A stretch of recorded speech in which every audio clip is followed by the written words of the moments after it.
If you grew up in the 8-bit era, there's a good chance you remember Battletoads. Released in 1991 for the NES, it became one of the most talked about games of its time. Famous for its variety, its bold design, and its punishing difficulty. Behind the exaggerated animations and notorious challenge was Rare, a small British studio working in a converted farmhouse, trying to create something that stood out in a crowded market. Today, we're going back to explore how Battletoads was made, why it was so difficult, and what impact it left on the NES library. Rare's story is central to Battletoads. The company was founded by brothers Tim and Chris Stamper, who had already made their mark in the UK home computer market with games for the ZX Spectrum under their earlier label, Ultimate Play the Game. But by the mid-1980s, they saw the Spectrum's limitations. The NES, known as the Famicom in Japan, represented a leap forward, but its architecture was considered closed and difficult to access. Rare took that as a challenge.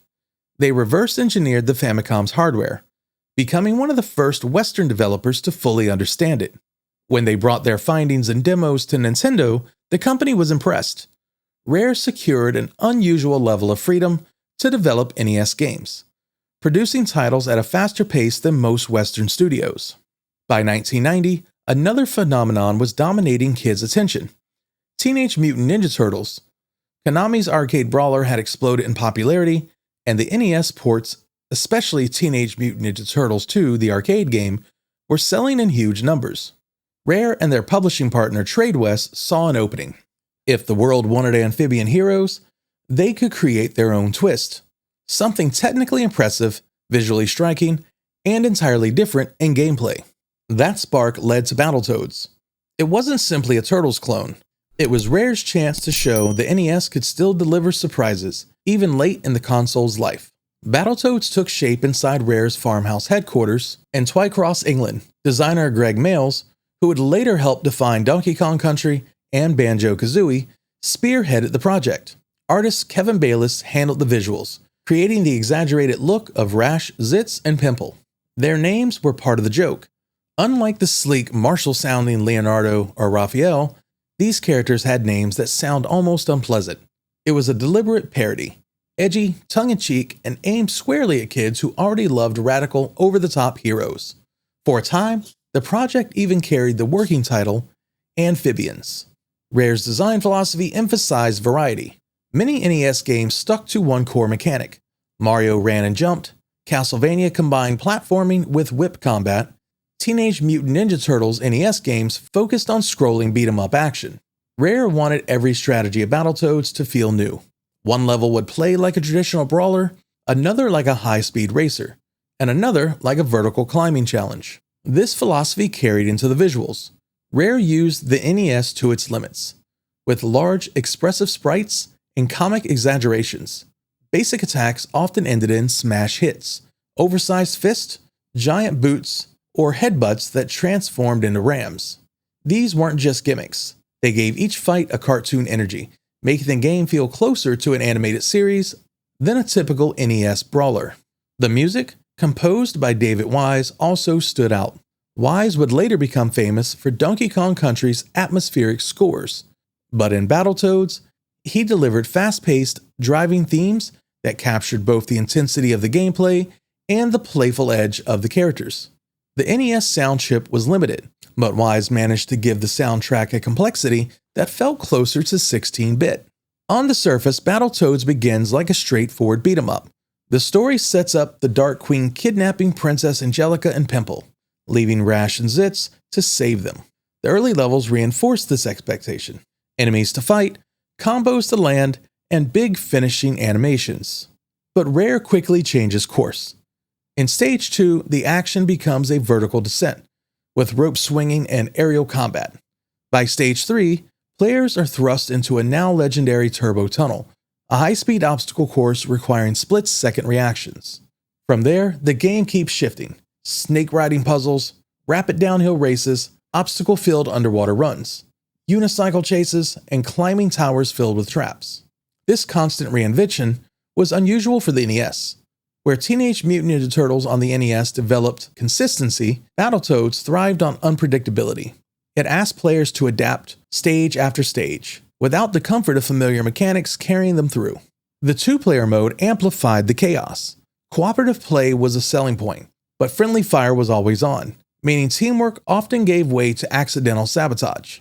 The infamous programming error in the US release of the Klinger-Winger stage, which rendered it impossible for player 2 to progress, made co-op even more challenging. Over time, the game's structure shifted away from brawling entirely. Later levels played more like obstacle gauntlets than beat-em-ups, reinforcing Rare's design choice.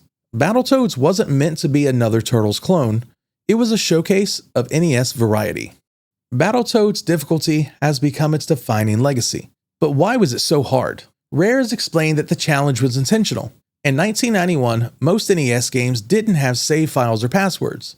Difficulty was a way to ensure players didn't finish the games too quickly. Each level was designed to be mastered through repetition, requiring players to memorize patterns and react with precision. There's also the rental market theory.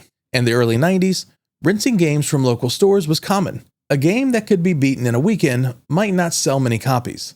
By making Battletoads punishingly difficult, Rare may have discouraged quick rentals, pushing more players toward purchase.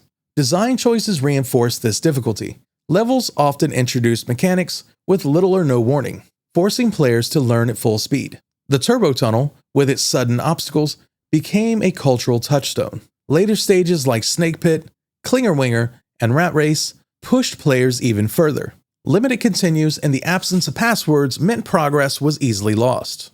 Compared to Konami's Teenage Mutant Ninja Turtle games, which eased players in with steady learning curves, Battletoads felt like an endurance test.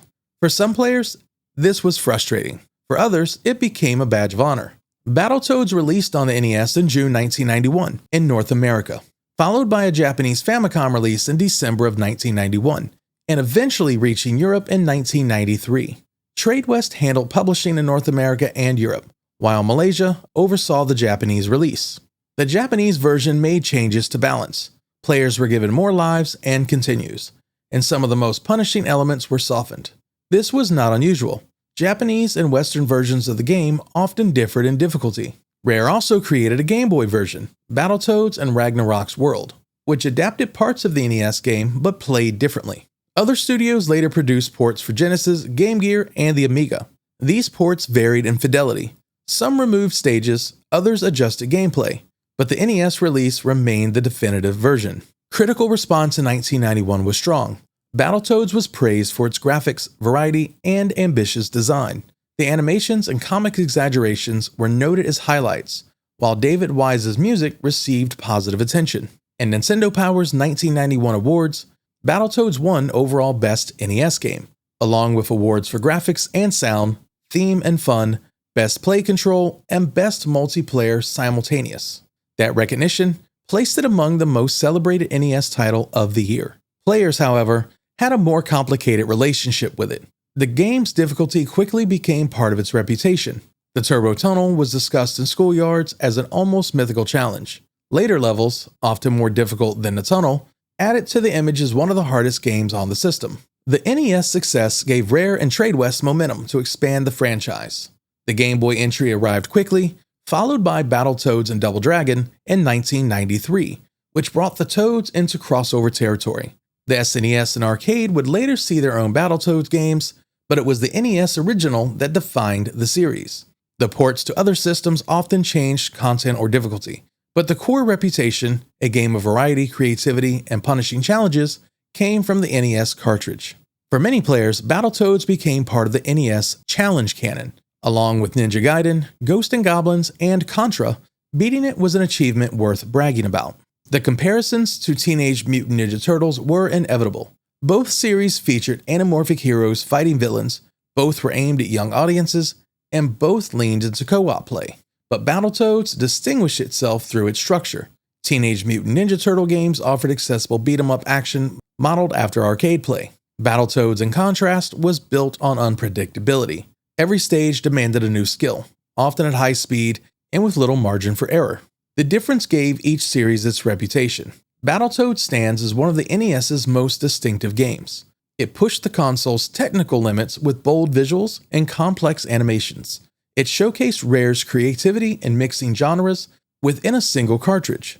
and it earned a reputation both celebrated and criticized for its extreme difficulty. The game also foreshadowed Rare's future. The studio's later work on Donkey Kong Country and Banjo-Kazooie carried the same love of variety, personality, and technical showmanship. Battletoads may have been rough around the edges, but it was a clear sign of what Rare was capable of. More than 3 decades later, the NES original remains the reference point for the series. Ports, spin-offs, and reboots have come and gone, but the 1991 cartridge is still the one players talk about, a game that dared to be ambitious, daring, and uncompromisingly difficult. So that's the story of Battletoads on the NES, a game remembered for its ambition, its variety, and its challenge. It wasn't just another attempt to follow the trends of the early 90s. It was Rare's statement that the NES could still surprise players in its later years. What's your strongest memory of Battletoads? Was it your first run-in with the Turbo Tunnel, the later stages that almost seemed impossible, or simply playing co-op with a friend? Let me know down in the comments below, I'd love to hear. If you enjoyed this deep dive into retro history, be sure to like, subscribe, and check out my playlist for more deep dives into other gaming classics. And as always, keep on gaming.